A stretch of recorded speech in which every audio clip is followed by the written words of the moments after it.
नमस्कार दोस्तों, स्वागत है आपके अपने यूट्यूब चैनल पर। आज हम लोग पढ़ने वाले हैं बिहार बोर्ड के क्लास 10th का साइंस का क्वेश्चन। इसमें फिजिक्स, केमिस्ट्री और बायोलॉजी का क्वेश्चन सारे चैप्टर बाय चैप्टर हम लोग सॉल्यूशन करेंगे। अगर आप लोग बिहार पुलिस या बीपीएससी टीचर या किसी भी एग्ज़ाम की तैयारी करते हैं तो आप लोग एक बार एग्ज़ाम से पहले इस वीडियो को ज़रूर देख लीजिएगा। सारे क्वेश्चन हम लोग ऑब्जेक्टिव फॉर्म में सॉल्यूशन करेंगे। जितने भी क्वेश्चन इसमें दिया गया है सभी क्वेश्चन हम लोग ऑब्जेक्टिव फॉर्म में सॉल्यूशन करेंगे।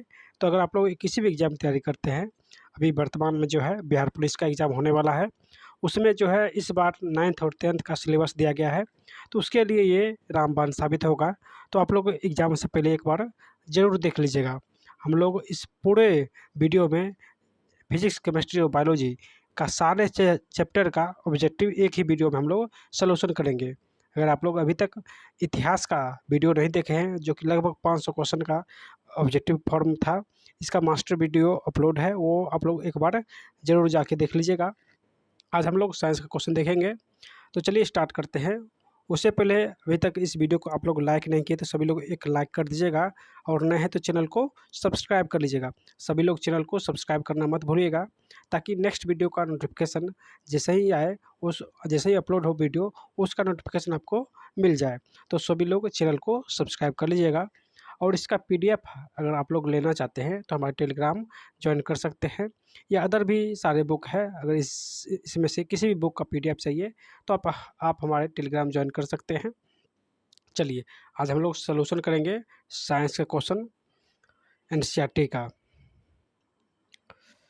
चलिए, हम लोग बायोलॉजी से स्टार्ट करेंगे, और बायोलॉजी का प्रथम चैप्टर का नाम है जैव प्रक्रम, और बायोलॉजी में टोटल 6 चैप्टर है। तो हम लोग पहले बायोलॉजी का सॉल्यूशन करेंगे, उसके बाद फिजिक्स का और केमिस्ट्री का। तो चलिए स्टार्ट करते हैं बायोलॉजी का चैप्टर 1 जैव प्रक्रम। चलिए, इसका प्रथम क्वेश्चन आ गया है कि पौधों में वाष्पोत्सर्जन किस भाग में होता है। यानी पौधों में जो वाष्पोत्सर्जन होता है वो किस भाग में होता है। तो ये पत्ता में होता है, यानी पौधे के पत्ते में वाष्पोत्सर्जन होता है। नेक्स्ट क्वेश्चन देखेंगे कि मानव रक्त में उपस्थित यूरिया का सामान्य मात्रा कितना होता है। तो मानव रक्त में यूरिया जो होता है वो 20 mg होता है, 20 mg होता है। इसका आंसर ऑप्शन बी हो जाएगा। चलिए, नेक्स्ट क्वेश्चन है कि शोषण क्रिया के दौरान कितनी प्रतिशत ऊर्जा ताप के रूप में निष्कासित होती है। तो दोस्तों, ये 20% ऊर्जा जो है ये ताप के रूप में निष्कासित होती है। जब हम लोग शोषण करते हैं तो उस समय जो है 20% ऊर्जा जो है वो ताप के रूप में निष्कासित होती है। इसका आंसर ऑप्शन ए हो जाएगा। चलिए, नेक्स्ट क्वेश्चन है कि मनुष्य में वृक्क एक तंत्र का भाग है जो संबंधित है। तो वृक्क का यानी किडनी का काम क्या होता है। तो किडनी का काम होता है उत्सर्जन करना, यानी इसका आंसर हो जाएगा सी, उत्सर्जन करना। नेक्स्ट क्वेश्चन है कि पौधों में वायवीय भागों से जल के निष्कर्षण की क्रिया कहलाती है। पौधों के वायवीय भागों से जल के निष्कर्षण की क्रिया को क्या कहते हैं। तो इसे वाष्पोत्सर्जन कहते हैं। ऑप्शन इसका डी हो जाएगा, वाष्पोत्सर्जन। दोस्तों, अगर किसी भी एग्जाम की तैयारी करते हैं तो आपको एग्जाम से पहले एक बार ज़रूर इस पूरे बुक का रिविजन करके जाना है। ये सभी क्वेश्चन एनसीईआरटी का है, और आप लोग के लिए ये रामबाण साबित होने वाला है। तो सभी लोग इस वीडियो को अंत तक बने रहिएगा, और नए हैं तो चैनल को सब्सक्राइब कर लीजिएगा। चलिए अगला क्वेश्चन देखते हैं। देखिए, अगला क्वेश्चन है कि वह प्रक्रम जिसके द्वारा शरीर में ऊर्जा का उत्पादन होता है वो कहलाता है। तो इस शोषण कहलाता है। ऑप्शन इसका ये हो जाएगा, शोषण कहलाता है। चलिए, नेक्स्ट क्वेश्चन है कि कौन सी क्रिया सभी जीवों के लिए अनिवार्य है। तो सभी जीवों के लिए अनिवार्य क्या है। तो शोषण करना जो है ये सभी जीवों के लिए अनिवार्य है, यानी सभी जीव जो है शोषण करते हैं। तो इसका आंसर ऑप्शन सी हो जाएगा, शोषण। चलिए, नेक्स्ट क्वेश्चन है कि मैग्नीशियम पाया जाता है। ये मैग्नीशियम जो है कहाँ पाया जाता है, पौधों में। तो मैग्नीशियम ये पौधों में क्लोरोफिल में पाया जाता है। तो आंसर इसका क्लोरोफिल हो जाएगा। चलिए, नेक्स्ट क्वेश्चन है कि मानव हृदय में पाए जाते हैं, यानी मानव जो है हृदय है वो कितने वेश में पाए जाते हैं। तो मानव हृदय जो है 4 वेश में पाए जाते हैं, यानी 4 कोष्ठ में पाए जाते हैं। ऑप्शन इसका सी हो जाएगा। चलिए, अगला क्वेश्चन है कि प्रकाश संश्लेषण के द्वारा किसकी प्राप्ति होती है। तो दोस्तों, प्रकाश संश्लेषण के द्वारा ये ग्लूकोज की प्राप्ति होती है। ऑप्शन इसका सी हो जाएगा, ग्लूकोज। नेक्स्ट क्वेश्चन है कि कोशिका झिल्ली किस प्रकार की झिल्ली है। तो कोशिका झिल्ली जो है ये अर्धपरागमय झिल्ली है, ये अर्धपरागमय झिल्ली है और ये कोशिका की सबसे बाहरी परत है, सबसे बाहरी परत होता है और ये अर्धपरागमय होता है। नेक्स्ट क्वेश्चन है कि दही के जमने में निम्नलिखित में से कौन सी क्रिया होती है? तो दही के जमने में दोस्तों ये किण्वन क्रिया होती है। ऑप्शन इसका सी हो जाएगा। चलिए नेक्स्ट क्वेश्चन है कि जीवन की उपापचय क्रियाओं के संचालन के लिए निम्नलिखित में से कौन आवश्यक है? तो निरंतर ऊर्जा की आपूर्ति होनी चाहिए, शरीर में वृद्धि होनी चाहिए, टूटे फूटे ऊतकों की मरम्मत होना चाहिए। तो ये सभी क्रिया जो है जीवन के लिए उत्तरदायी है। तो इसका आंसर ऑप्शन डी हो जाएगा, इनमें से सभी। नेक्स्ट है कि मानव में डायलिसिस थैली जो होता है इसका काम क्या है, यानी ये क्या है? तो डायलिसिस थैली क्या है दोस्तों? ये नेफ्रॉन है। डायलिसिस थैली जो है ये नेफ्रॉन है। ऑप्शन इसका ए हो जाएगा, नेफ्रॉन। चलिए अगला क्वेश्चन है कि मत्स्य का मुख्य श्वसन अंग क्या है? यानी मत्स्य यानी मछली का मुख्य श्वसन अंग क्या होता है? तो ये गिल्स होता है। ऑप्शन इसका सी हो जाएगा, गिल्स। जो पानी में रहते हैं उसका मुख्य श्वसन अंग होता है गिल्स। चलिए नेक्स्ट क्वेश्चन है कि पौधों में गैसों के निष्कासन के लिए किस क्रिया का उपयोग होता है? पौधों में गैसों के निष्कासन के लिए किस क्रिया का उपयोग होता है? तो ये विसरण, यानी गैस का निष्कासन के लिए विसरण क्रिया आवश्यक है। तो इसका आंसर बी हो जाएगा, विसरण। नेक्स्ट क्वेश्चन है कि क्लोरोफिल वर्णक का रंग होता है, यानी क्लोरोफिल जो वर्णक है इसका रंग कैसा होगा? तो ये हरा होगा। ऑप्शन ए हो जाएगा, हरा। नेक्स्ट क्वेश्चन है कि कवक में पोषण की विधि, यानी पोषण की कौन सी विधि है? कवक में पोषण की कौन सी विधि है? तो ये मृतजीवी। ऑप्शन बी हो जाएगा, मृतजीवी। चलिए नेक्स्ट क्वेश्चन है कि रेजिन एवं गोंद कहाँ संचित रहता है? रेजिन एवं गोंद ये कहाँ संचित रहता है? तो दोस्तों ये पुराने जाइलम में रेजिन और गोंद संचित रहता है। नेक्स्ट क्वेश्चन है कि शरीर में भोजन को पचना किस प्रकार की अभिक्रिया है? यानी शरीर में जो भोजन पचता है किस प्रकार की अभिक्रिया है? तो ये उपचयन अभिक्रिया है। ऑप्शन ए हो जाएगा, उपचयन। नेक्स्ट क्वेश्चन है कि रक्त क्या है? तो रक्त जो है एक प्रकार का ऊतक है। क्या है? तो ऊतक है। चलिए नेक्स्ट क्वेश्चन है कि निम्नलिखित में से कौन उत्सर्जी अंग है? तो उत्सर्जी अंग कौन सा है? तो ये वृक्क यानी किडनी उत्सर्जी अंग है। चलिए नेक्स्ट क्वेश्चन है कि रक्षी कोशिकाएं पाई जाती है। ये जो रक्षी कोशिकाएं हैं ये कहाँ पाई जाती है? तो ये पत्तियों में, रक्षी कोशिकाएं पत्तियों में पाई जाती है। अगला क्वेश्चन है कि इथाइल अल्कोहल किस प्रकार के शोषण में बनता है? तो इथाइल अल्कोहल जो है ये अवाबीय शोषण में बनता है, यानी इथाइल अल्कोहल अवाबीय शोषण में बनता है। दोस्तों अगर आप लोग को ये वीडियो पसंद आ रहा है तो सभी लोग एक बार चैनल को जो है अपने अपने व्हाट्सएप या टेलीग्राम में शेयर कर दीजिएगा इस वीडियो को, और नए हैं तो चैनल को सब्सक्राइब कर लीजिएगा। चलिए अगला क्वेश्चन है कि मनुष्य के सांस लेने और छोड़ने की क्रिया को क्या कहते हैं? तो सांस लेने और छोड़ने की क्रिया को श्वासोच्छ्वास कहते हैं, यानी श्वासोच्छ्वास कहते हैं। ऑप्शन ए हो जाएगा। नेक्स्ट क्वेश्चन है कि रक्त में आयरन की कमी से होने वाला रोग, तो आयरन की कमी से कौन सा रोग होता है? तो ये एनीमिया रोग होता है। ऑप्शन सी एनीमिया रोग हो जाएगा। नेक्स्ट क्वेश्चन है कि पादप में जाइलम उत्तरदायी है, यानी पादप में जाइलम उत्तरदायी है। तो ये जल का वहन करना जो है यानी जाइलम का काम होता है जल का वहन करना, और फ्लोएम का काम होता है यानी भोजन का या खाद्य पदार्थ का वहन करना। यहाँ पे जाइलम पूछा है तो जल का वहन हो जाएगा। नेक्स्ट है कि कूटपाद किसमें पाया जाता है? तो ये कूटपाद जो है अमीबा में, यानी कूटपाद जो है ये अमीबा में पाया जाता है, यानी इसका आंसर सी हो जाएगा, अमीबा में कूटपाद पाया जाता है। नेक्स्ट क्वेश्चन है कि प्रकृति में ऑक्सीजन का संतुलन कैसे बना रहता है? यानी प्रकृति में जो है ऑक्सीजन का संतुलन ये कैसे बना रहता है? तो ये प्रकाश संश्लेषण से। अगर प्रकाश संश्लेषण नहीं होगा तो ऑक्सीजन का उत्पत्ति जो है वो नहीं हो पाएगा, इसीलिए ऑक्सीजन का संतुलन ये प्रकाश संश्लेषण के ऊपर निर्भर है।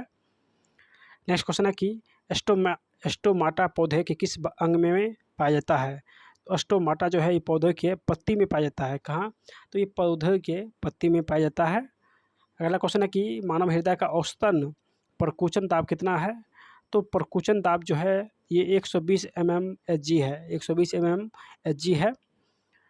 नेक्स्ट क्वेश्चन है कि इनमें से कौन प्रकाश संश्लेषी अंग है? तो ये पत्ती जो है एक प्रकाश संश्लेषी अंग है। नेक्स्ट क्वेश्चन है कि वाष्पोत्सर्जन कैसी प्रक्रिया है? तो ये भौतिक प्रक्रिया है। वाष्पोत्सर्जन जो है ये भौतिक प्रक्रिया है।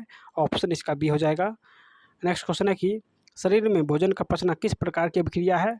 तो शरीर में भोजन का पचना ये ऑक्सीकरण अभिक्रिया है। भोजन पचता है शरीर में ऑक्सीकरण अभिक्रिया के कारण। नेक्स्ट क्वेश्चन है कि स्वपोषी भोजन के लिए आवश्यक है, यानी स्वपोषी भोजन के लिए आवश्यक है, तो ये उपयुक्त सभी हो जाएगा क्योंकि ये क्लोरोफिल भी आवश्यक है। क्लोरोफिल के द्वारा स्वयं भोजन जो है बनता है, कार्बन डाइऑक्साइड और जल और सूर्य के प्रकाश, ये सभी जो है वो स्वपोषी भोजन के लिए आवश्यक है। चलिए, पायरुवेट के विखंडन से, चलिए इसको छोटा हल्का कर लेते हैं। देखिए क्वेश्चन है कि पायरुवेट के विखंडन से यह कार्बन डाइऑक्साइड जल और ऊर्जा देता है, यह क्रिया होती है। तो ये जो पायरुवेट क्रिया होती है ये कहाँ, तो ये माइटोकॉन्ड्रिया में होती है। कहाँ, तो माइटोकॉन्ड्रिया में होती है पायरुवेट क्रिया, और इसके विखंडन से ही कार्बन डाइऑक्साइड जल और ऊर्जा बनता है। चलिए, अगला क्वेश्चन है कि जठर ग्रंथि जो है ये कहाँ पाया जाता है, तो जठर ग्रंथि जो है ये अमाशय में, कहाँ, अमाशय में पाया जाता है। नेक्स्ट क्वेश्चन है कि खुला परिसंचरण तंत्र किसमें पाया जाता है, खुला परिसंचरण तंत्र किसमें पाया जाता है, तो एक कॉकरोच में, ऑप्शन बी कॉकरोच हो जाएगा। नेक्स्ट क्वेश्चन है कि पौधों में पाए जाने वाला गाढ़ा एवं दूधिया उत्सर्जित तरल पदार्थ को क्या कहते हैं, यानी पौधे में पाए जाने वाला गाढ़ा और दूधिया उत्सर्जित तरल पदार्थ को क्या कहते हैं, तो इसे लेटेक्स कहते हैं। ऑप्शन ए लेटेक्स हो जाएगा। नेक्स्ट क्वेश्चन है कि यूरिया रक्त में कहाँ से प्रवेश करती है, यूरिया रक्त में कहाँ से प्रवेश करती है, तो यकृत से, ऑप्शन बी यकृत हो जाएगा। नेक्स्ट क्वेश्चन है कि प्रकाश संश्लेषण होता है, तो प्रकाश संश्लेषण दिन में होता है ना कि रात में, कि प्रकाश संश्लेषण दिन में होता है, ऑप्शन बी दिन हो जाएगा।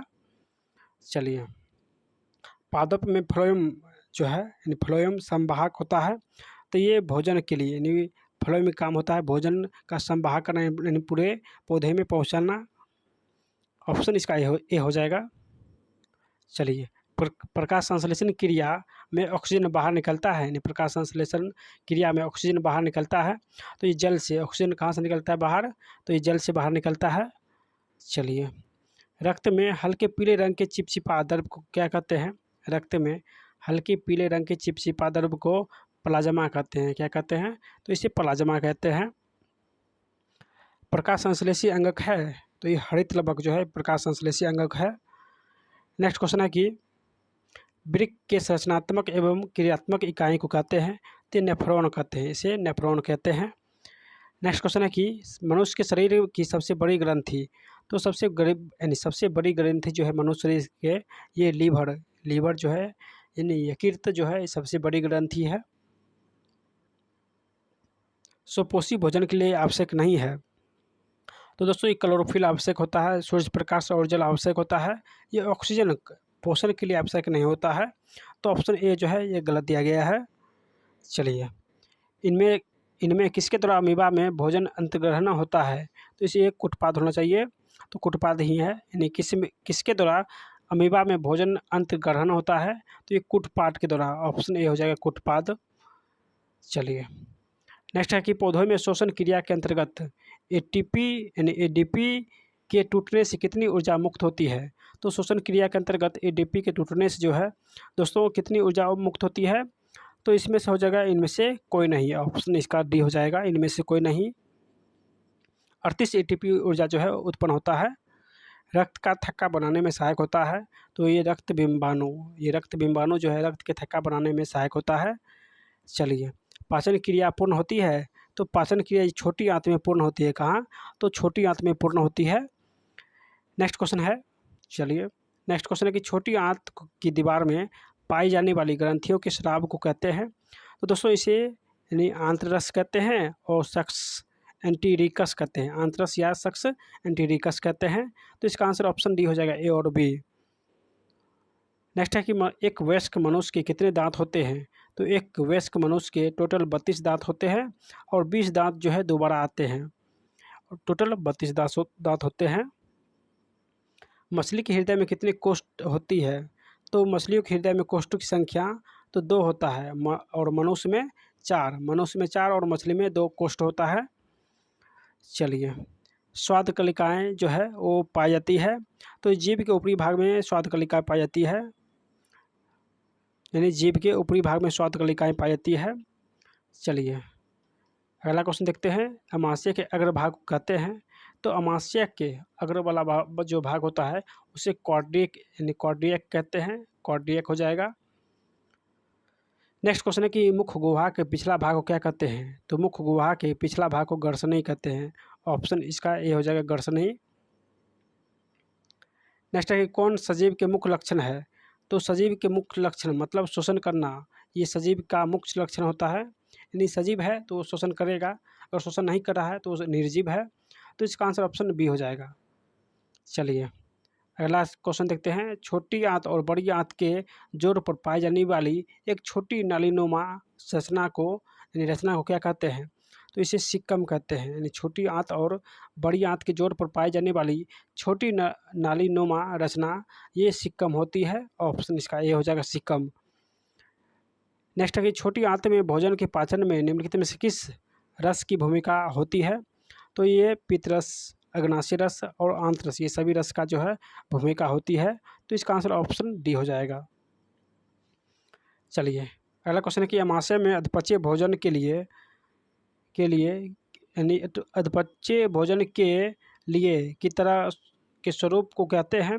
तो इसे कायम कहते हैं। यानी अधपच्य भोजन के स्वरूप को कायम कहते हैं। ऑप्शन इसका ए हो जाएगा। नेक्स्ट है कि निम्नलिखित में से कौन अमीनो अम्ल के विखंडन से बनता है?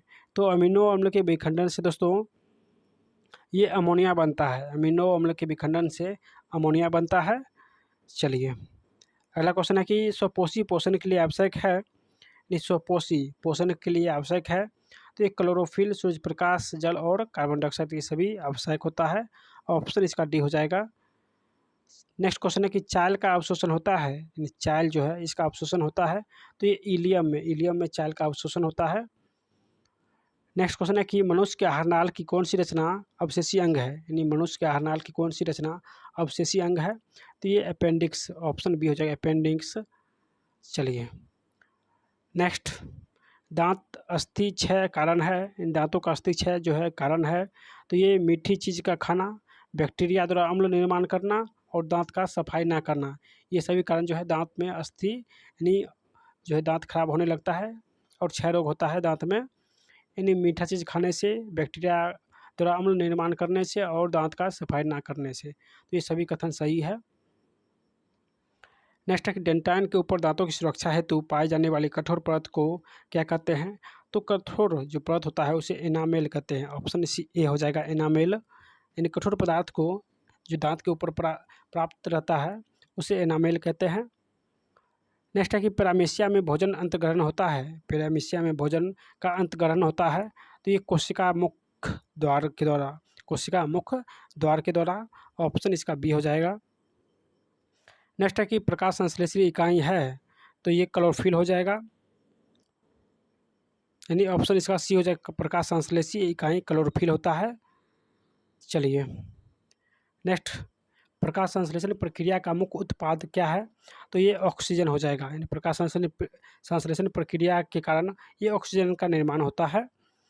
चलिए नेक्स्ट क्वेश्चन की पैरामीशिया में पाई जाने वाली पोषण विधि को क्या कहते हैं? तो इसे यानी प्राणिसम कहते हैं। पोषण विधि को प्राणिसम कहते हैं। ऑप्शन इसका डी हो जाएगा। नेक्स्ट क्वेश्चन है कि किसे प्रकाश संश्लेषी अंग कहते हैं? तो ये हरित लवक को प्रकाश संश्लेषी अंग कहते हैं। नेक्स्ट क्वेश्चन देखेंगे कि निम्नलिखित में से जठर ग्रंथि की कौन सी कोशिका हाइड्रोक्लोरिक अम्ल का स्राव करती है? तो ये हाइड्रोक्लोरिक अम्ल का स्राव कौन सी कोशिका यानी कौन सी ग्रंथि करती है? तो ये भित्तीय कोशिका, यानी भित्तीय कोशिका जो है ये हाइड्रोक्लोरिक अम्ल का स्रावन करती है। नेक्स्ट क्वेश्चन है कि मनुष्य के मुख गुहा में कितने जोड़ी लार ग्रंथि पाई जाती है? तो मुख गुहा में 3 जोड़ी लार ग्रंथि पाई जाती है। ऑप्शन इसका सी हो जाएगा, 3 जोड़ी। अगला क्वेश्चन है कि इनमें से कौन सी रचना द्वारा अमीबा में भोजन का अंतग्रहण होता है? तो ये कुटपाद के द्वारा जो है अमीबा में भोजन का अंतग्रहण होता है। नेक्स्ट क्वेश्चन है कि पेप्टाइड को निम्नलिखित किस रूप में तोड़ता है? तो दोस्तों ये एमिनो अम्ल के रूप में, पेप्टाइड्स को एमिनो अम्ल के रूप में तोड़ता है। नेक्स्ट क्वेश्चन देखिए नेक्स्ट क्वेश्चन है कि कोशिका के किस भाग में सजीवों के सारे गुण विद्यमान रहते हैं? तो ये जीव दर्भ में ये सजीव के सारे गुण जो है विद्यमान रहते हैं। नेक्स्ट क्वेश्चन है कि निम्नलिखित में किस छिद्र द्वारा गर्सनी ग्रासनली से जुड़ी होती है तो ये निगल द्वार के द्वारा जो है ये ग्रस यानी ग्रासनली से जुड़ा हुआ होता है। अमीबा का मुख्य भोजन क्या है? तो अमीबा का मुख्य भोजन है शैवालों के टुकड़े, डायटम एवं एक कोशिकीय जीव और बैक्टीरिया। ये सभी जो है अमीबा के मुख्य भोजन है। चलिए नेक्स्ट क्वेश्चन है कि गृहिणी यानी गृहिणी भाग है तो ये छोटी आंत की भाग है। गृहिणी जो है छोटी आंत की भाग है। नेक्स्ट क्वेश्चन है कि वह विधि जिसमें जीव पोषक तत्वों को ग्रहण कर उनका उपयोग अपने वृद्धि एवं जनन के लिए करते हैं उन्हें क्या कहते हैं? तो उन्हें पोषण कहते हैं। ऑप्शन सी पोषण हो जाएगा।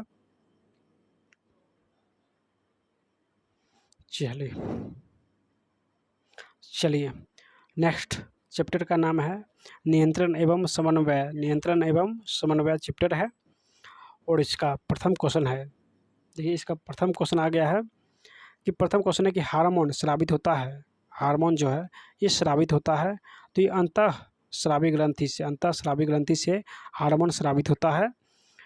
अगला क्वेश्चन है कि ग्वाटर एवं घेघा पनपता है तो ये आयोडीन की कमी से ग्वाटर और घेघा रोग होता है। नेक्स्ट क्वेश्चन है थायरोक्सिन का स्रावन कहाँ से होता है?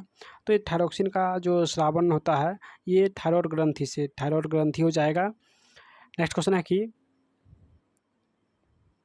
चलिए नेक्स्ट क्वेश्चन है कि मानव में डायलिसिस थैली है तो ये नेफ्रॉन है। मानव में डायलिसिस थैली जो है ये नेफ्रॉन है। अगला क्वेश्चन क्या है? भोजन का पाचन किस प्रकार की अभिक्रिया है? तो भोजन का जो पाचन है ये उपचयन अभिक्रिया। अगला क्वेश्चन है कि कौन सा पादप नियंत्रण फल बेचने वालों द्वारा उपयोग किया जाता है? तो फल बेचने वालों की जो है ये इथाइलिन का प्रयोग करते हैं। ऑप्शन सी यानी पादप नियंत्रण फल बेचने वाले जो है ये इथाइलिन के प्रयोग करते हैं। वह संरचना जो उद्दीपन की पहचान करती है कहलाती है।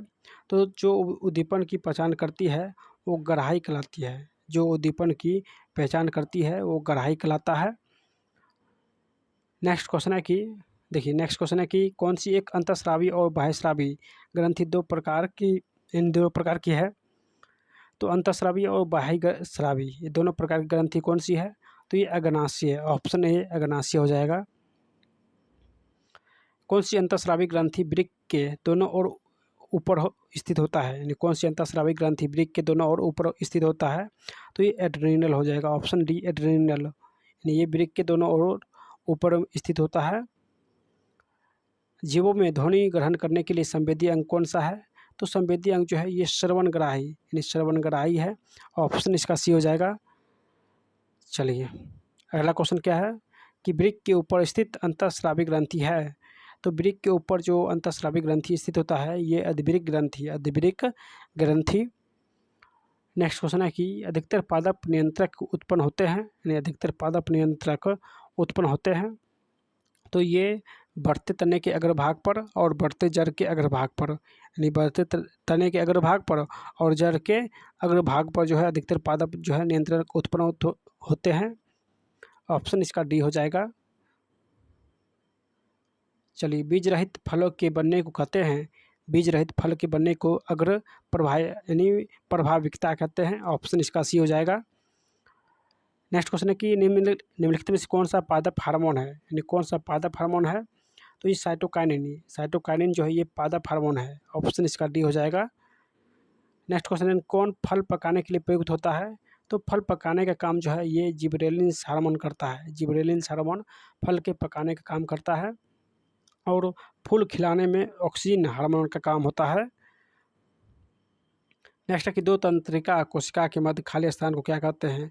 तो दो तंत्रिका कोशिका के मध्य खाली स्थान को सिनेप्टिक दरार कहते हैं, जिसे सिनेप्स भी कहते हैं। सिनेप्टिक दरार या सिनेप्स कहते हैं। ऑप्शन इसका बी हो जाएगा। मस्तिष्क उत्तरदायी है तो ये सोचने के लिए, हृदय स्पंदन के लिए और शरीर का संतुलन बनाने के लिए मस्तिष्क उत्तरदायी होता है। ऑप्शन इसका डी हो जाएगा। अगला क्वेश्चन क्या है? चलिए कि बहुकोशीय जीवों में निम्न से किस प्रकार का समन्वय पाया जाता है? तो ये रासायनिक समन्वय, तंत्रिका समन्वय, ये दोनों समन्वय जो है बहुकोशीय जीव में पाया जाता है। चलिए अगला क्वेश्चन देखते हैं, तंत्रिका कोशिकाएं कितने प्रकार की होती है? तो तंत्रिका कोशिका जो है ये 3 प्रकार की होती है, ऑप्शन इसका सी हो जाएगा। नेक्स्ट क्वेश्चन है कि प्रतिवर्ती चाप कहाँ बनते हैं? तो प्रतिवर्ती चाप जो है ये मेरुरज्जु में बनते हैं, ऑप्शन ए हो जाएगा मेरुरज्जु। चलिए शरीर की प्रधान नियंत्रक ग्रंथि किसे कहते हैं? तो शरीर की प्रधान नियंत्रक ग्रंथि जो होता है, यानी शरीर की प्रधान नियंत्रक ग्रंथि जो होता है ये पीयूष ग्रंथि होता है, ऑप्शन बी पीयूष ग्रंथि होता है। चलिए नेक्स्ट है कि अंतःस्रावी ग्रंथि होती है, तो ये यानी नलिका विहीन जो है ये अंतःस्रावी ग्रंथि होती है। नलिका विहीन बीज रहित पौधे के यानी बीज रहित पौधे के उत्पादन में ये सहायक होते हैं। तो ये ऑक्सिन्स और जिबरेलिन्स ये बीज रहित पौधे के उत्पादन में सहायक होते हैं, ऑक्सिन और जिबरेलिन्स। चलिए थायराइड ग्रंथि के अल्पक्रियता के कारण कौन सा रोग उत्पन्न होता है? तो ये अल्पक्रियता और मिक्सिडीमा ये सभी जो है ये थायराइड ग्रंथि के अल्प क्रिया के कारण होता है, ऑप्शन इसका डी हो जाएगा। चलिए अग्नाशय द्वारा निम्न में से कौन सा हार्मोन स्रावित होता है? तो ये इंसुलिन और ग्लूकागॉन जो है ये अग्नाशय के द्वारा दोनों हार्मोन स्रावित होता है, ऑप्शन इसका सी हो जाएगा। चलिए पादपों यानी पत्तियों का मुरझाना किस पादप हार्मोन के कारण संभव हो पाता है? तो ये एफसी अम्ल के कारण, यानी पत्ती का जो मुरझाना होता है ये एफसी अम्ल के कारण होता है। नेक्स्ट क्वेश्चन है कि यानी साबित होने वाले हार्मोन का समय और मात्रा किसी क्रियाविधि द्वारा नियंत्रित की जाती है? साबित होने वाले हार्मोन का समय और मात्रा किस क्रियाविधि द्वारा नियंत्रित होता है? तो ये पूर्ण भरणन के द्वारा नियंत्रित होता है, ऑप्शन डी हो जाएगा पूर्ण भरणन। जल का अधोगामी वृद्धि है, यानी जल का अधोगामी वृद्धि है तो ये गुरुत्वानुवर्तन हो जाएगा, यानी गुरुत्वानुवर्तन जो है ये जल का अधोगामी वृद्धि है, ऑप्शन बी गुरुत्वानुवर्तन। पॉन्स मेडुला और अनुमस्तिष्क ये जो है यानी पॉन्स मेडुला और अनुमस्तिष्क ये मस्तिष्क का किस हिस्सा का भाग है? तो ये पश्च मस्तिष्क का हिस्सा है, यानी पीछे वाला भाग जो है ये पॉन्स मेडुला और अनुमस्तिष्क है, ऑप्शन इसका सी हो जाएगा। चलिए नेक्स्ट है कौन सा अनैच्छिक क्रिया नहीं है? तो ये कौन सा अनैच्छिक क्रिया नहीं है? तो चबाना ये अनैच्छिक क्रिया नहीं है। नेक्स्ट क्वेश्चन है कि अपटू ग्रंथि को थायराइड हार्मोन बनाने के लिए आवश्यक है, यानी अपटू ग्रंथि को थायराइड हार्मोन बनाने के लिए क्या आवश्यक है? तो इस सोडियम आवश्यक है, ऑप्शन ए हो जाएगा सोडियम। चलिए मस्तिष्क कौन सा भाग शरीर की स्थिति और संतुलन का अनुरक्षण करता है? तो ये अनुमस्तिष्क, ऑप्शन सी हो जाएगा अनुमस्तिष्क। नेक्स्ट क्वेश्चन है कि पादप हार्मोन साइटोकिनिन सहायक है, तो साइटोकिनिन जो है दोस्तों ये किसके लिए सहायक है? तो ये प्रो के अग्रभाग की लंबाई में वृद्धि के लिए, ये साइटोकाइनिन जो होता है ये प्रो के अग्रभाग की लंबाई में वृद्धि के लिए होता है। चलिए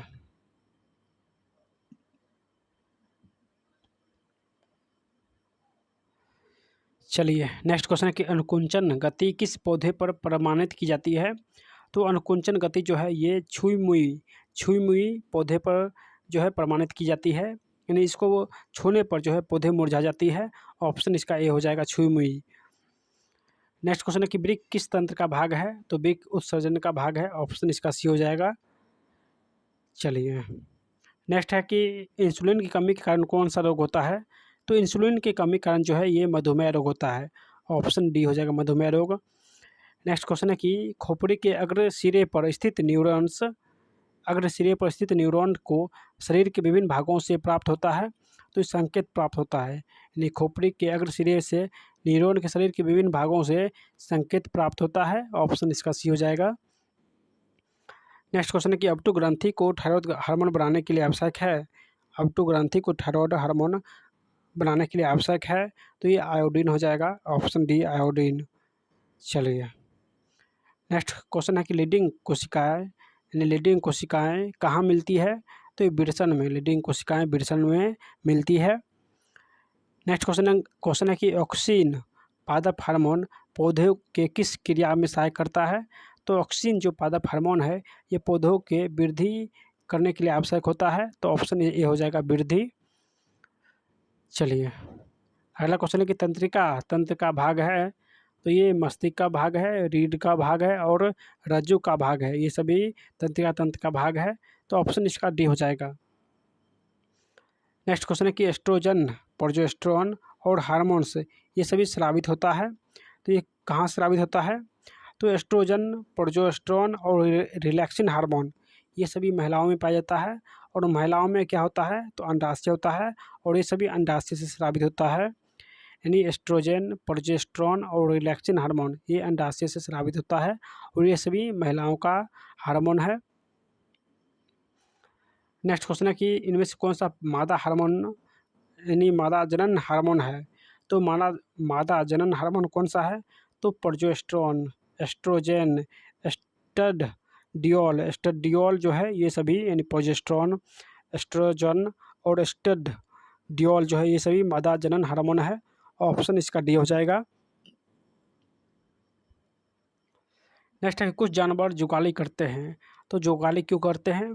क्योंकि भोजन के पचाने के लिए, यानी भोजन के पचाने के लिए जो है वो पाज करते हैं, यानी जुगाली करते हैं। चलिए रुधिर दाब एवं हृदय स्पंदन किस हार्मोन के द्वारा बढ़ता है? तो ये एड्रेनल हार्मोन के द्वारा बढ़ता है। नेक्स्ट क्वेश्चन है कि हमारे शरीर में विभिन्न जैविक कार्यों का नियंत्रण होता है, हमारे शरीर में विभिन्न जैविक कार्यों का नियंत्रण होता है, तो तंत्रिका एवं रसायन के द्वारा, रसायनों के द्वारा। नेक्स्ट क्वेश्चन है कि एब्सिक एसिड किस तरह का रासायनिक है? तो एब्सिक एसिड जो है ये वृद्धि रोधक, यानी वृद्धि रोधक की तरह रसायन है, तो ऑप्शन इसका डी हो जाएगा, वृद्धि रोधक की तरह रसायन है। नेक्स्ट क्वेश्चन है कि चलिए अब आ गया है नेक्स्ट चैप्टर 3 नंबर यानी जीव जनन कैसे करते हैं, जीव जनन कैसे करते हैं, ये थर्ड चैप्टर है। दोस्तों आपको ये चैप्टर कैसा लग रहा है, ये वीडियो कैसा लग रहा है, अपनी राय कमेंट के माध्यम से बताइएगा। और ये वीडियो पसंद आ रहा है तो आप लोग एक बार शेयर ज़रूर कीजिएगा, दबा के शेयर कीजिए और दबा के सब्सक्राइब कीजिए। आपको 9th और 10th दोनों का सारे टॉपिक जो है, यानी सारे चैप्टर का वीडियो आपको 2 से 3 दिन में मिल जाएगा, तो जितना हो सके आप लोग सपोर्ट कीजिए। चलिए इस चैप्टर का प्रथम क्वेश्चन है जीव जनन के, प्रथम क्वेश्चन है कि पुष्पी पादप में लैंगिक जनन होता है, यानी पुष्पी पादप में ये लैंगिक जनन कहाँ होता है? तो ये फूलों में होता है। कहाँ? तो फूलों में होता है। चलिए अगला क्वेश्चन क्या है कि मानव मादा के जनन तंत्र का भाग नहीं है, कौन सा मानव मादा के जनन तंत्र का भाग नहीं है? तो ये शुक्रवाहिका, ये हम सभी लोग जानते हैं पुरुष में पाया जाता है शुक्रवाहिका, जबकि अंडाशय, गर्भाशय और डिंब वाहिनी ये सभी महिलाओं में पाया जाता है, और शुक्रवाहिका ये पुरुष में पाया जाता है, ना कि महिला में। तो सी ऑप्शन गलत है। नर युग्मक और मादा युग्मक के संलयन को कहते हैं, तो इसे बौनापन कहते हैं। क्या कहते हैं? तो बौनापन कहते हैं। नेक्स्ट क्वेश्चन है कि कौन एक लिंगी पादप का उदाहरण है? तो एक लिंगी पादप का उदाहरण है ये पपीता जो है एक लिंगी पादप का उदाहरण है। चलिए मुकुलन द्वारा प्रजनन किस में होता है? तो मुकुलन के द्वारा प्रजनन जो है ये ईस्ट में होता है, ऑप्शन बी हो जाएगा ईस्ट। नेक्स्ट क्वेश्चन है कि फूलों में नर प्रजनन अंग होता है, तो फूलों में नर जो प्रजनन अंग होता है ये पुंकेसर होता है, नर प्रजनन अंग फूल में पुंकेसर होता है। चलिए द्विखंडन होता है, तो द्विखंडन होता है दोस्तों ये अमीबा में, द्विखंडन जो है ये अमीबा में होता है, अमीबा में द्विखंडन होता है। चलिए किस जीव में बहुविखंडन होता है? किस जीव में बहुविखंडन होता है? तो ये अमीबा में भी बहुविखंडन होता है। चलिए ब्रायोफाइलम के कौन से भाग में कायिक प्रवर्धन होता है? ब्रायोफाइलम के कौन से भाग में कायिक प्रवर्धन होता है? तो ये पत्तियां में। कहाँ? तो पत्तियां में कायिक प्रवर्धन होता है। चलिए मानव मादा में निषेचन होता है, तो निषेचन कहाँ होता है? तो ये फैलोपियन नलिका में, यानी फैलोपियन ट्यूब या नलिका में होता है निषेचन। चलिए अगला क्वेश्चन क्या है कि तने द्वारा कायिक प्रवर्धन होता है, तो ये प्रोटीन में, हल्दी में और अदरक में, ये सभी में कायिक परिवर्धन होता है, यानी हल्दी अदरक प्रोटीन में कायिक परिवर्धन होता है। नेक्स्ट क्वेश्चन है कि खंडन द्वारा जनन होता है, तो खंडन के द्वारा जनन जो है ये सितारा मछली में होता है। चलिए नेक्स्ट क्वेश्चन है कायिक परिवर्धन संभव है, तो ये जड़ के द्वारा, तना के द्वारा और पत्ती के द्वारा, ये सभी के द्वारा जो है वो कायिक परिवर्धन जो है हम लोग कर सकते हैं किसी भी पेड़ पौधे के। तने और अपस्थानिक कलिका पाई जाती है, तने और अपस्थानिक जो कलिका है ये पाई जाती है, तो ये आलू में, कहाँ, तो आलू में पाया जाता है। चलिए नेक्स्ट क्वेश्चन है कि मुकुलन द्वारा अलैंगिक जनन होता है, मुकुलन के द्वारा अलैंगिक जनन होता है, तो ये हाइड्रा में, कहाँ, तो हाइड्रा में होता है। चलिए अलैंगिक जनन मुकुलन के द्वारा होता है, तो अलैंगिक जनन जो है मुकुलन के द्वारा इष्ट में होता है, कहाँ, तो इष्ट में होता है। नेक्स्ट है कि कौन मानव में मादा जनन तंत्र का भाग नहीं है, तो ये शुक्रवाहिका, ये पुरुष जनन का भाग है। चलिए नेक्स्ट है कि परागकोश में होते हैं, तो परागकोश में परागन होते हैं, क्या होते हैं, तो परागन होते हैं। अगला क्वेश्चन क्या है, देखिए गतिशील जनन कोशिका के नर युग्मक और जिस जनन कोशिका में भोजन भंडार संचित होता है उसे क्या कहते हैं, तो उसे मादा युग्मक कहते हैं। नेक्स्ट क्वेश्चन है कि एड्स रोग का प्रमुख कारण क्या है, तो ये असुरक्षित यौन संपर्क से, सबसे ज़्यादा जो कारण है वो असुरक्षित यौन संपर्क से एड्स रोग फैलता है। चलिए नेक्स्ट क्वेश्चन क्या है कि पंखुड़ियों का रंग अधिकतर होता है, तो पंखुड़ियों का रंग जो है अधिकतर हरा होता है। नेक्स्ट क्वेश्चन है कि फूल का कौन सा भाग फल में बदलता है, फूल का कौन सा भाग फल में बदलता है, तो ये अंडाशय हो जाएगा। अगला क्वेश्चन है कि भ्रूण के जिस भाग से तना पत्तियां बनती है उसे क्या कहते हैं, तो भ्रूण के जिस भाग से तना पत्तियां बनती है उसे परांकुर कहते हैं। ऑप्शन इसका बी हो जाएगा, परांकुर। चलिए अगला क्वेश्चन है कि एकल जीव में प्रजनन की विधि है, तो एकल जीव में जो प्रजनन की विधि होता है दोस्तों ये खंडन होता है, विखंडन होता है और बीजाणु समासंग होता है, यानी ऑप्शन ये सभी सही है। इन सभी के द्वारा जो है एकल जीवों में प्रजनन होता है। चलिए लैंगिक जनन में आवश्यक होती है, यानी लैंगिक जनन में आवश्यक होता है, तो नर और स्त्री जनांग दोनों, नर और स्त्री जनांग जो है ये दोनों लैंगिक जनन में आवश्यक होता है। चलिए पुंकेसर पुष्प का कौन सा जननांग है, यानी पुंकेसर जो है ये पुष्प का कौन सा जननांग है, तो ये पुरुष के यानी नर जननांग है, पुंकेसर है तो नर जननांग हो जाएगा। चलिए अगला क्वेश्चन है कि पुरुष में यौवना यानी यौवना आरंभ के लक्षण है, तो यौवन का आरंभ के लक्षण क्या है, तो दाढ़ी और मूंछ का आना, कंठ का फूटना और मांसपेशियों में उभार आना, ये सभी यौवन का लक्षण है। ऑप्शन इसका डी हो जाएगा। नेक्स्ट क्वेश्चन क्या है कि स्त्रियों के यौवन का लक्षण क्या है, यानी यौवन आरंभ के लक्षण क्या है, तो स्तनों की वृद्धि होना, नितंबों का उभरना और रजोधर्म का प्रारंभ होना। स्तनों की वृद्धि, नितंब का उभरना और रजोधर्म का प्रारंभ होना, ये स्त्रियों के यौवन आरंभ होने का लक्षण है। चलिए पुरुष में नर जनांग निम्नलिखित में से कौन सा है, तो ये हो जाएगा वृषण, शुक्रवाहिका, मूत्रमार्ग, ये सभी जो है ये नर जनांग के अंग है, उसी का नाम है। शुक्र यानी शुक्राणुओं का मोचन कहाँ होता है, तो ये शुक्रवाहिका में, शुक्राणु का मोचन शुक्रवाहिका में होता है। स्त्रियों में अंडाशय की संख्या कितनी होती है, तो स्त्रियों में अंडाशय एक होती है, यानी ऑप्शन इसका ए हो जाएगा, स्त्री में अंडाशय एक होती है, स्त्रियों में अंडाशय जो है दो होती है, यानी दोनों ओर बनता है, एक दाईं ओर एक बाईं ओर, यानी ऐसे होता है स्त्रियों में, यानी अंडाशय दो प्रकार के होते हैं, यानी एक सप्ताह यहाँ बनता है और एक सप्ताह यहाँ पे अंडाणु बनता है, तो दो अंडाणु होता है, इसका आंसर ऑप्शन बी हो जाएगा, ऑप्शन बी। मनुष्य में निषेचन की फलस्वरूप बनता है, तो मनुष्य में जब निषेचन होता है उसके बाद युग्मनज का निर्माण होता है, तो युग्मनज होता है, इसका आंसर। वृषण यानी वृषण में बने शुक्राणु संचित होते हैं, तो वृषण में बने शुक्राणु जो है ये अधिवृषण में संचित होता है, ऑप्शन इसका बी हो जाएगा। नेक्स्ट क्वेश्चन है कि वैसे परिवर्तन जो जीवों के नियंत्रण से बाहर होते हैं वो कहलाते हैं, तो ये निकेत कहलाते हैं। वैसे परिवर्तन जो जीवों के नियंत्रण से बाहर होते हैं वो निषेध कहलाते हैं। चलिए, एकलिंगी पुष्प का उदाहरण क्या है? तो पपीता जो है एकलिंगी है।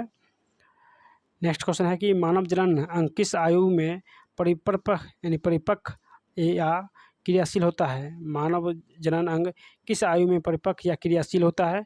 तो ये 18 वर्ष की आयु में। नेक्स्ट है कि शुक्राणुओं का निर्माण होता है? तो शुक्राणुओं का निर्माण वृषण में होता है। ऑप्शन इसका ए हो जाएगा, वृषण। नेक्स्ट क्वेश्चन है कि लिंग गुणसूत्र का पूर्ण जोड़ा पाया जाता है? तो लिंग गुणसूत्र का पूर्ण जोड़ा जो है ये कहाँ पाया जाता है? तो स्त्री में। ऑप्शन बी हो जाएगा, स्त्री। चलिए, अगला क्वेश्चन है कि हाइड्रा में प्रजनन की विधि निम्नलिखित में से कौन सा है? तो ये मुकुलन। हाइड्रा में प्रजनन की विधि मुकुलन होता है। ऑप्शन इसका सी हो जाएगा। पुष्प का कौन सा भाग परागकण बनाता है? पुष्प का कौन सा भाग परागकण बनाता है? तो ये पुंकेसर हो जाएगा। ऑप्शन सी, पुंकेसर। नेक्स्ट क्वेश्चन है कि गन्ना, गुलाब और अंगूर में के कृषि में किस जनन विधि का उपयोग किया जाता है? तो गन्ना, गुलाब और अंगूर में ये कायिक विधि जो है जनन विधि जो है कायिक होता है। गन्ना, गुलाब और अंगूर ये कायिक विधि के द्वारा जो है इसका हम लोग रोपण करते हैं, यानी इसमें कायिक विधि होता है। चलिए, नेक्स्ट क्वेश्चन है कि मादा जनन तंत्र में दोनों अंडवाहिकाएं संयुक्त होकर एक लचीले थैलेनुमा संरचना का निर्माण करता है, जिसे कहते हैं, तो उसे गर्भाशय कहते हैं। यानी दोनों अंडाणुओं के संयुक्त होने पर लचीला थैलेनुमा संरचना जो निर्माण होता है उसे गर्भाशय कहते हैं। माँ के रुधिर से पोषण मिलता है? तो भ्रूण को, यानी माँ के रुधिर से पोषण मिलता है भ्रूण को। अगला क्वेश्चन है कि मानव मादा में गर्भकाल का समय कितना होता है? तो ये 9 माह होता है। ऑप्शन ए हो जाएगा, 9 माह। नेक्स्ट है कि ऋतुस्राव या रजोधर्म का समय होता है? तो ऋतु समय या रजोधर्म का जो ऋतुस्राव या रजोधर्म का समय होता है 2 से 8 दिन। 2 से 8 दिन। नेक्स्ट क्वेश्चन है कि निषेचन क्रिया के पश्चात युग्मनज में क्या बनता है? तो ये भ्रूण बनता है। निषेचन क्रिया के पश्चात युग्मनज में भ्रूण बनता है। चलिए, वह प्रक्रम जिसके द्वारा जीव अपने जैसे संतानों की उत्पत्ति करते हैं वो कहलाते हैं? तो ये जनन कहलाते हैं। ऑप्शन ए हो जाएगा, जनन। चलिए, जनन कितने प्रकार के होते हैं? तो जनन जो है ये 2 प्रकार के होते हैं। ऑप्शन ए हो जाएगा, 2। चलिए, नेक्स्ट है कि इनमें से कौन अलैंगिक जनन की विधि है? तो अलैंगिक जनन की कौन सी विधि है? तो विखंडन, मुकुलन और बीजाणु जनन, ये सभी अलैंगिक जनन की विधि है। चलिए, किस प्रकार के जनन में जनक के शरीर से कलिकाएँ निकलती है? तो ये मुकुलन है। यानी मुकुलन जनक में शरीर से कलिकाएँ जो है, यानी जनक में शरीर से कलिकाएँ निकलती है, तो मुकुलन के शरीर से कलिकाएँ जो है वो निकलती है।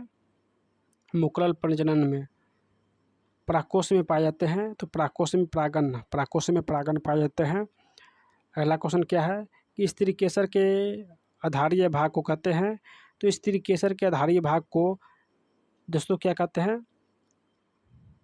तो ये अंडाशय, यानी स्त्री केसर के आधारीय भाग को अंडाशय कहते हैं। ऑप्शन इसका बी हो जाएगा। नेक्स्ट क्वेश्चन है कि पुंकेसर के अग्रभाग को क्या कहते हैं? तो परागकोश कहते हैं। पुंकेसर के अग्रभाग को परागकोश कहते हैं। नेक्स्ट क्वेश्चन है कि निषेचन की क्रिया किस जीव में मुख्यतः होती है? तो निषेचन की क्रिया जो है पुष्पी पादप जंतु में होता है। ऑप्शन सी, पुष्पी पादप जंतु में होता है। नेक्स्ट क्वेश्चन है कि निषेचन के फलस्वरूप अंडाशय की दीवार बनती है? तो ये फल की बनती है। निषेचन के फलस्वरूप अंडाशय की जो दीवार बनती है वो फल की बनते हैं। चलिए, नेक्स्ट क्वेश्चन है कि बीजांड की दीवार मोटी होती है? तो यानी बीजावरण के कारण बीजांड की दीवार जो है मोटी होती है, तो बीजावरण के कारण। चलिए, नेक्स्ट क्वेश्चन है कौन सा भाग केवल पुरुष जननांग में पाया जाता है? तो ये शुक्रवाहिका जो है केवल पुरुष में पाया जाता है। नेक्स्ट क्वेश्चन है कि नर युग्मक और मादा युग्मक के संयोजन से बनता है? तो ये जायगोट, नर युग्मक और मादा युग्मक के संयोजन से जायगोट बनता है। स्त्रियों के मासिक चक्र में एक परिपक्व अंडाणु किस दिन अंडाशय से बाहर निकलता है? यानी एक परिपक्व अंडाणु जो है किस दिन अंडाशय से बाहर निकलते हैं? तो ये 14वें दिन, यानी 14वें दिन जो है ये अंडाशय से बाहर निकलते हैं। परिपक्व अणु जो है 14वें दिन अंडाशय से बाहर निकलते हैं। चलिए, कौन सा लैंगिक जनन संचालित रोग नहीं है? तो लैंगिक जनन संचालित रोग नहीं है तो ये टाइफाइड हो जाएगा, ऑप्शन डी टाइफाइड। ये लैंगिक जनन संचालित रोग नहीं है। चलिए, अगला चैप्टर हम लोग पढ़ेंगे आनुवंशिकता एवं जैव विकास। आनुवंशिकता एवं जैव विकास। चलिए, इसका प्रथम क्वेश्चन है कि द ओरिजिन ऑफ स्पीसीज नामक पुस्तक के लेखक कौन है? तो द ओरिजिन ऑफ स्पीसीज नामक पुस्तक के लेखक है डार्विन। ऑप्शन ए हो जाएगा डार्विन। अगला क्वेश्चन है कि मनुष्य में कितने जोड़ी गुणसूत्र पाए जाते हैं? तो मनुष्य में 23 जोड़ी यानी 46 गुणसूत्र पाए जाते हैं। अगला क्वेश्चन है कि कीटों के पंख चमगादड़ के पंख के किस तरह के अंग है? कीट के पंख और चमगादड़ के पंख ये किस तरह का अंग है? तो ये समवृत्तीय अंग है। ऑप्शन सी समवृत्तीय अंग हो जाएगा। नेक्स्ट क्वेश्चन है कि वर्तमान प्राणियों में कुछ संरचनाएं ऐसी पाई जाती है जिनका शरीर में अब कोई उपयोग नहीं रह गया है। ऐसी संरचना को क्या कहते हैं? वर्तमान प्राणियों में कुछ संरचनाएं ऐसी पाई जाती है जिनका शरीर में अब कोई उपयोग नहीं रह गया है। ऐसी संरचना को क्या कहते हैं? तो इसे अवशेषी अंग कहते हैं। इसे अवशेषी अंग कहते हैं, यानी इसका कोई भी काम नहीं होता है। ये बेकार में शरीर के अंदर पाए जो है वो बन जाता है। तो ये अवशेषी अंग जो है इसको बाद में जो है डॉक्टर के द्वारा हटा दिया जाता है। चलिए, जिन शब्द का प्रस्तावना किसने की थी? तो जिन शब्द का प्रस्तावना जो है जोहानसन ने किया था। ऑप्शन इसका डी हो जाएगा, इनमें से कोई नहीं। नेक्स्ट क्वेश्चन है कि कौन सा वैज्ञानिक मंडल के नियम के पुनः खोज से संबंधित है? तो सर्मक मंडल के नियमों के पुनः खोज से संबंधित है तो सर्मक हो जाएगा। चलिए, अगला क्वेश्चन है कि गुणसूत्र बने होते हैं। तो गुणसूत्र जो है ये प्रोटीन, डीएनए और आरएनए से बनते हैं, यानी प्रोटीन, डीएनए, आरएनए से गुणसूत्र बना होता है। अगला क्वेश्चन क्या है कि गुणसूत्र में आनुवांशिक पदार्थ है? तो ये डीएनए, गुणसूत्र में आनुवांशिक पदार्थ डीएनए होता है। नेक्स्ट क्वेश्चन है कि जिन शब्द किसने प्रस्तुत किया था? तो ये जोहानसन ने, जिन शब्द जोहानसन ने प्रस्तुत किया था। नेक्स्ट क्वेश्चन है कि मलेरिया उत्पन्न करने वाले मच्छर किस तरह के जल में उत्पन्न होता है? तो ये गंदा जल में, यानी मलेरिया उत्पन्न करने वाले मच्छर जो है ये गंदा जल में उत्पन्न होता है, जिसे मादा एनोफिलीज मच्छर कहते हैं। नेक्स्ट क्वेश्चन है कि डेंगू उत्पन्न करने वाले मच्छर किस तरह के जल में उत्पन्न होता है? तो ये साफ जल में। कहाँ? तो साफ जल में उत्पन्न होता है। डेंगू उत्पन्न करने वाला मच्छर जो है साफ जल में, और मलेरिया उत्पन्न करने वाले मच्छर जो है वो दूषित जल में उत्पन्न होता है। इस दोनों को आप लोग ध्यान रखिएगा। ऑप्शन इसका ए हो जाएगा, साफ जल। नेक्स्ट है कि अवशेषी अंग का उदाहरण कौन सा है? तो ये कर्णपल की यानी पेशियाएँ, पुच्छ कोशी यानी कशेरुकाएँ, निषेचक पटल, ये सभी जो है अवशेषी अंग है। तो ऑप्शन इसका डी हो जाएगा, इनमें से सभी, यानी कर्ण, पल की पेशियाँ, पुच्छ कशेरुकाएँ, निषेचक पटल जो है ये सभी अवशेषी अंग है। चलिए, अगला क्वेश्चन, समजात अंग के उदाहरण क्या है? तो हमारा जो हाथ है ये समजात अंग का उदाहरण है। कुत्ते के अग्रपाद ये भी समजात अंग का उदाहरण है। तो इसका आंसर ऑप्शन ए हो जाएगा। नेक्स्ट है कि विकासहीन यानी विकासरिष्ट दृष्टिकोण से हमारी सबसे अधिक समानता क्या है? तो ये चिंपैंजी है जो हमारा अधिक समानता है, यानी हमारे ही तरह एक जो जीव है वो चिंपैंजी है। ऑप्शन इसका बी हो जाएगा। लैंगिक जनन के उपरांत संतान में और लैंगिक जनन की अपेक्षा होती है। लैंगिक जनन के उपरांत संतानों में और लैंगिक जनन की अपेक्षा होती है तो ये अधिक होती है। ऑप्शन इसका भी हो जाएगा, अधिक। चलिए, नेक्स्ट है कि मेंडल ने अपने प्रयोग के लिए किस पौधे को चुना था? तो ये मटर के पौधे को चुना था। नेक्स्ट क्वेश्चन है कि फ्रेडरिक मिक्सचर ने न्यूक्लिक नाम किसे दिया था? तो ये नाभिक अम्ल को फ्रेडरिक मिक्सचर ने न्यूक्लिक नाम दिया था। ऑप्शन इसका ये हो जाएगा, न्यूक्लिक अम्ल। चलिए, किसने प्रमाण दिया कि जीन गुणसूत्र का भाग है? किसने प्रमाण दिया कि जीन गुणसूत्र का भाग है। तो ये 1902 में टीवी बॉबरी और डब्ल्यू.एस. सट्टर ने 1902 में कहा था कि जीन जो है गुणसूत्र का भाग है। नेक्स्ट है कि प्रत्येक गुणसूत्र 2 कुंडलित धागों का बना होता है, जिसे कहते हैं, तो उसे अर्ध गुणसूत्र कहते हैं। 2 कुंडलित धागों से बना होता है। इस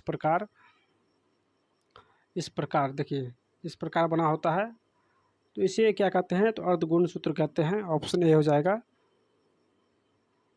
चलिए, वे अंग जिनकी उत्पत्ति और मूल रचना में तो समान कार्य यानी समानता होती कार्य के अनुसार उसकी बाहरी रचना में परिवर्तन हो जाता है, उसे कहते हैं, तो समजात अंग कहते हैं। यानी जिसकी मूल संरचना समान हो और उसकी बाहरी संरचना जो है वो भिन्न हो, उसे समजात अंग कहते हैं।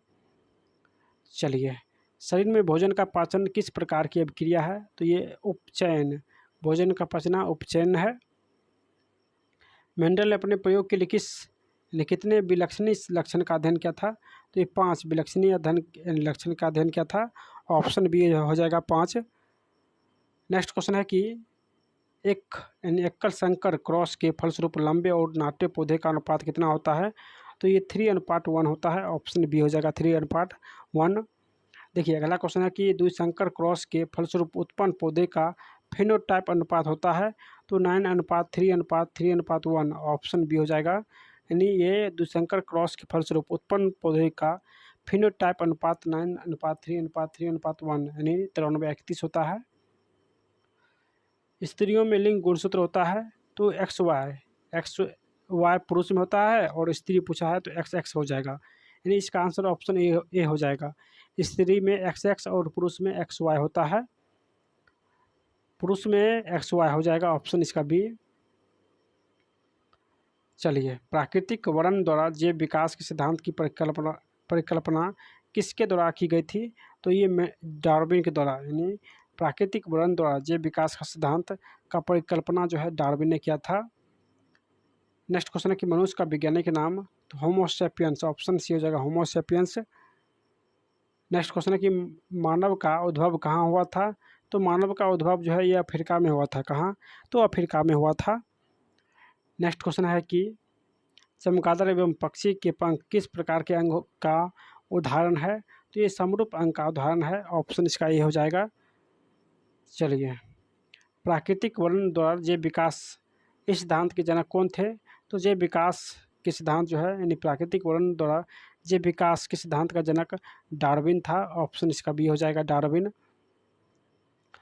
वंशागत नियम का प्रतिपादन जो है किसने किया था, तो ग्रेगर जॉन मेंडल ने। ऑप्शन इसका डी हो जाएगा। नेक्स्ट है कि इनमें से कौन सही है,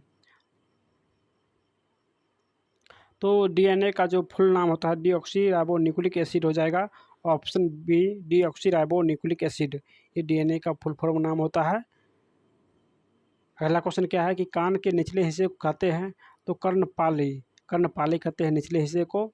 ऑप्शन इसका ये हो जाएगा।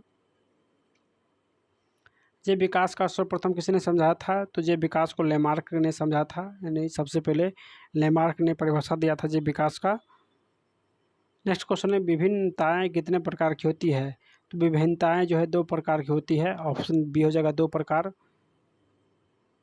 चलिए, किसी जीव की जीन संरचना उस जीव को क्या कहते हैं, तो उसे जीन प्रारूप या जीनोटाइप, यानी किसी जीव के जीन संरचना एवं उस जीव को जीनोटाइप या जीन प्रारूप कहते हैं। यानी ऑप्शन सी, ए और बी हो जाएगा।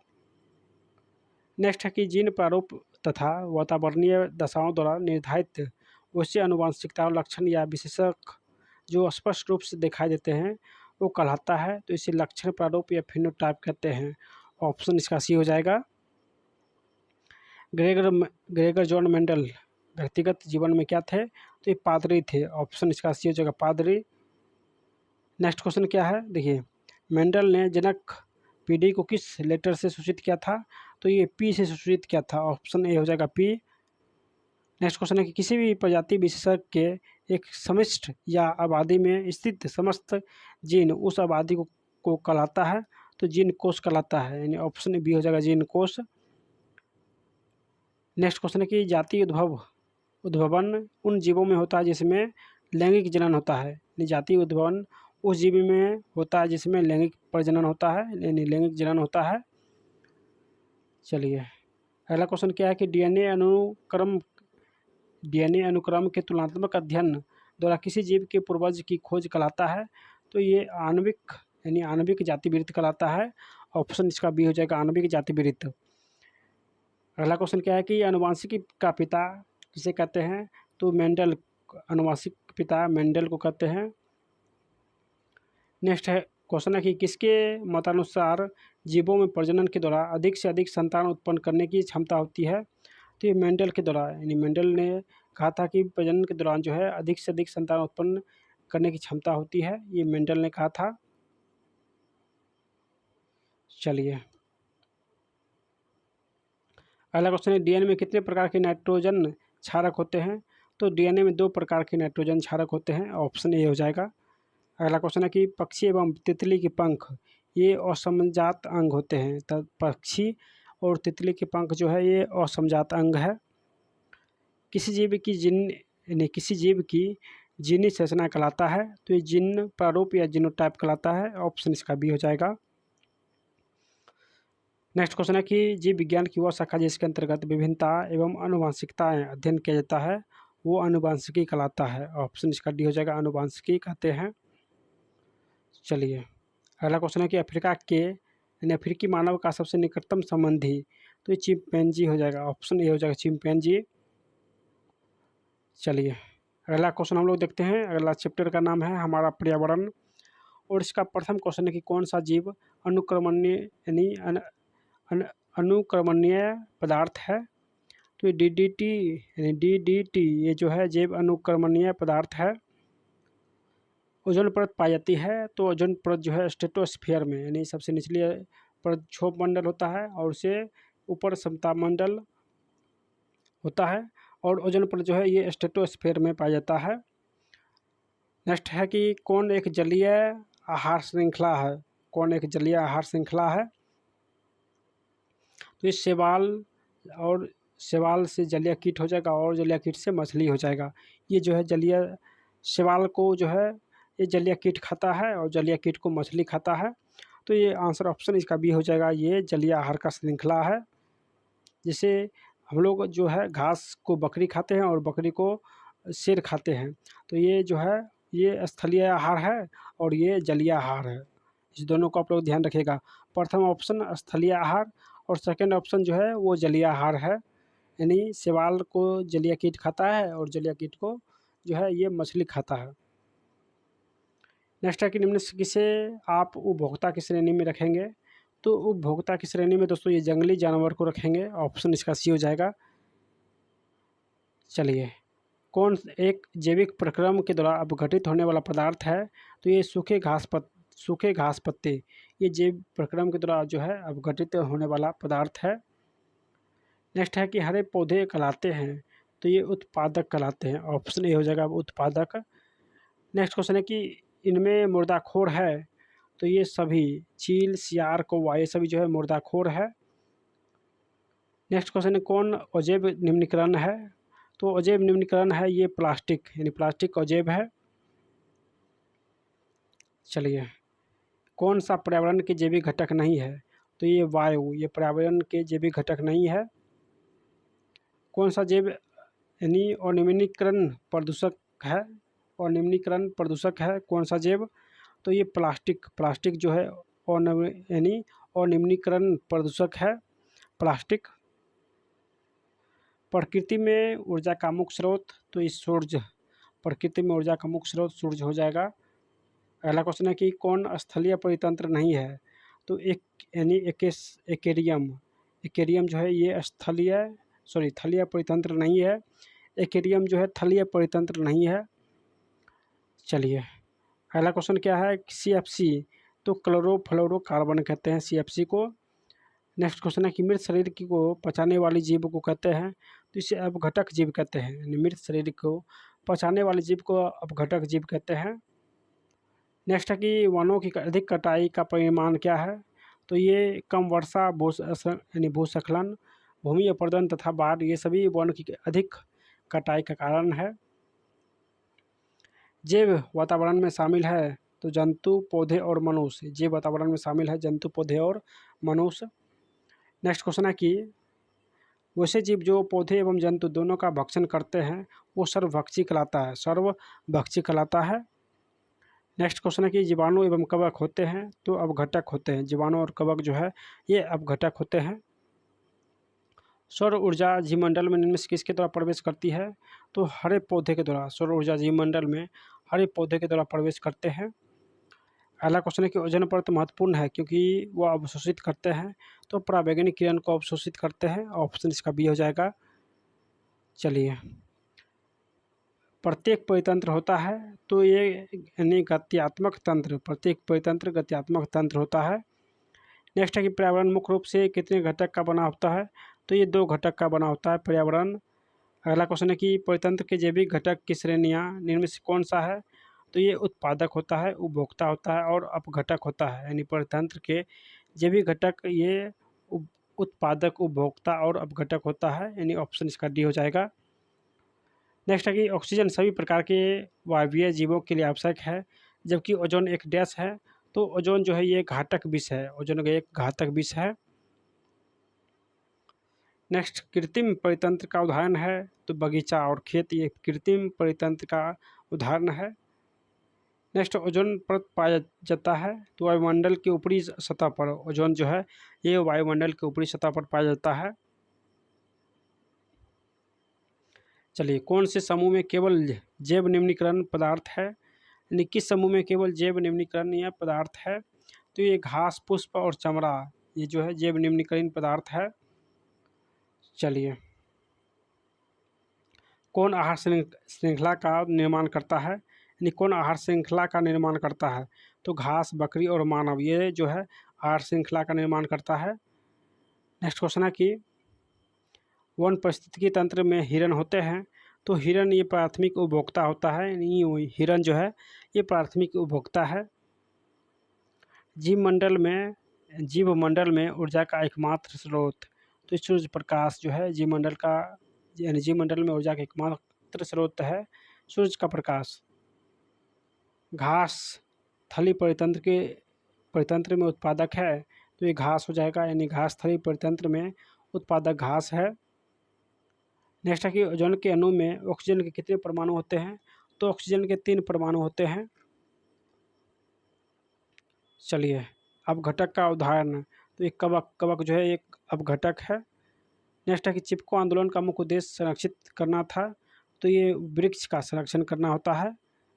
नेक्स्ट है पर्यावरण के अंतर्गत आते हैं तो ये जलमंडल, स्थलमंडल और जैवमंडल ये सभी जो है ये पर्यावरण के अंतर्गत आते हैं। नेक्स्ट है कि जैव घटक के उदाहरण है तो पौधे और मनुष्य ये सभी जो है जैव घटक के उदाहरण है।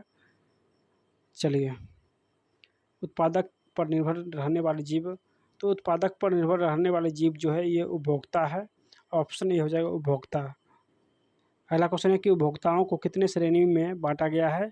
तो उपभोक्ताओं के 3 श्रेणी में उपभोक्ता को बांटा गया है।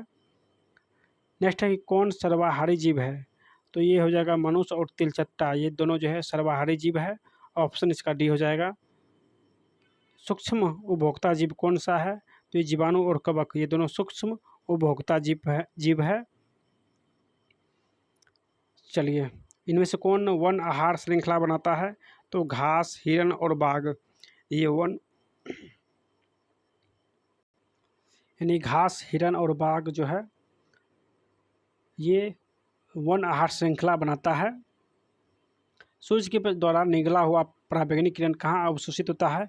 तो ये ओजोन परत में अवशोषित होता है। ऑप्शन इसका सी हो जाएगा। नेक्स्ट है कि पराबैंगनी किरण जो है यानी किरण के कारण मनुष्य में कौन सा रोग उत्पन्न होता है? तो ये त्वचा कैंसर होता है। यानी पराबैंगनी के कारण मनुष्य में त्वचा कैंसर होता है। वायुमंडल कितने परतों में बांटा गया है? तो ये 5 परत में बांटा गया है वायुमंडल को। अगला क्वेश्चन है, पादप खाने वाले जीव को कहते हैं?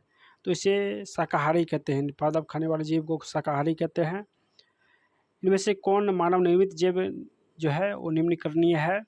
तो ये बायोगैस मानव निर्मित जैव है। बायोगैस जो है मानव निर्मित जैव है। हमारे द्वारा उत्पादित अजैव निम्नीकरणीय कचरे से कौन सा समस्या उत्पन्न होती है? तो ये नाले नालियों में अवरोध होता है, मृदा प्रदूषण होता है और मानव शरीर में जैव आवर्धन होता है, यानी उपयुक्त सभी हो जाएगा। कौन आहार श्रृंखला सही है? तो घास, चूहे, सर्प और मोर, यह आहार श्रृंखला जो है कि सही है। नेक्स्ट कि किसी पारिस्थितिकी तंत्र में ग्रहण करने वाला होता है, तो ये उत्पादक होता है, ऑप्शन ए हो जाएगा उत्पादक। नेक्स्ट है कि कौन एक उत्पादक है? तो ये घास जो है एक उत्पादक है। मैदानी पारिस्थितिकी तंत्र में तृतीय उपभोक्ता है, तो ये सर्प जो है तृतीय उपभोक्ता है। अगला क्वेश्चन क्या है देखिए, अगला चैप्टर है प्राकृतिक संसाधन और प्रबंधन।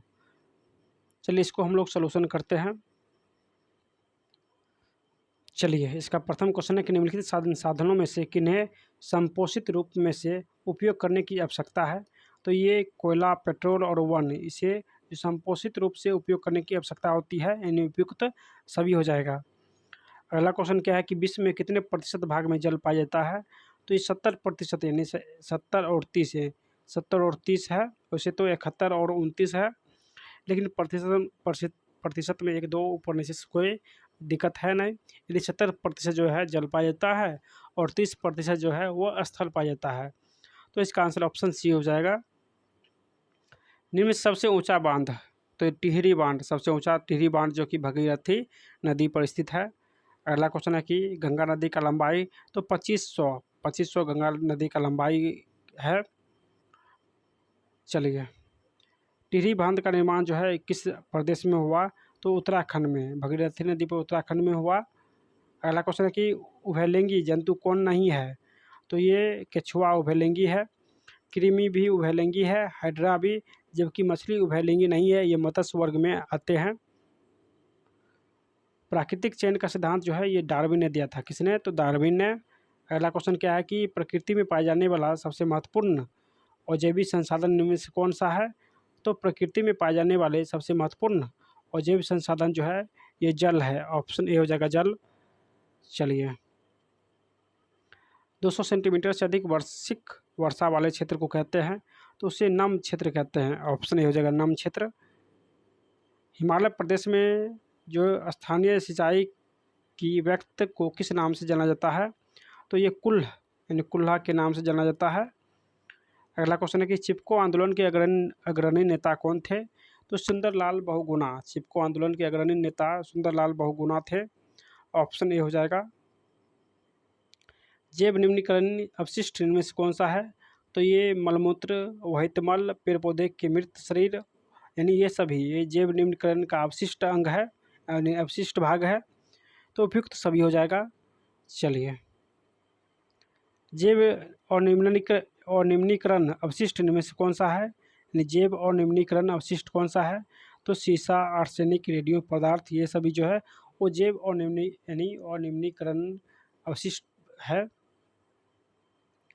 जल दिवस तो हम सभी लोग जानते हैं, जो है जल दिवस 23 मार्च को यहाँ पे दिया गया है, तो इसे 22 मार्च जो है इसमें ऑप्शन नहीं है, तो 23 मार्च हो जाएगा। चलिए कोलीफॉर्म मनुष्य के शरीर में कहाँ पाया जाता है? तो कोलीफॉर्म जो है ये आंत में, कहाँ? तो आंत में, यानी आंत में पाया जाता है। मानव भारत सरकार ने बांध संरक्षण योजना कब प्रारंभ किया था? तो बांध संरक्षण अधिनियम जो है ये 1970 में, बांध संरक्षण योजना प्रारंभ किया था 1970 में। चलिए कौन प्राकृतिक संसाधन नहीं है? तो ये जीवधारी जो है प्राकृतिक संसाधन नहीं है। चलिए यूरो सेकेंड का संबंध किससे है? तो वायु प्रदूषण से है यूरो सेकेंड का संबंध। नेक्स्ट है कि कौन एक भूमिगत जल का उदाहरण है? तो ये कुआं जो है एक भूमिगत जल है।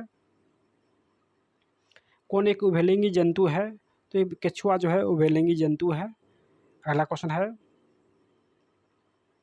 कोलीफॉर्म है, तो कोलीफॉर्म जीवाणु है, ऑप्शन बी हो जाएगा जीवाणु। नेक्स्ट क्वेश्चन है कि स्वच्छ जल का pH मान, तो ये 7 होता है, स्वच्छ जल का pH मान 7 होता है। अगला क्वेश्चन है कि पर्यावरण दिवस किस दिन मनाया जाता है? तो 5 जून को पर्यावरण दिवस मनाते हैं।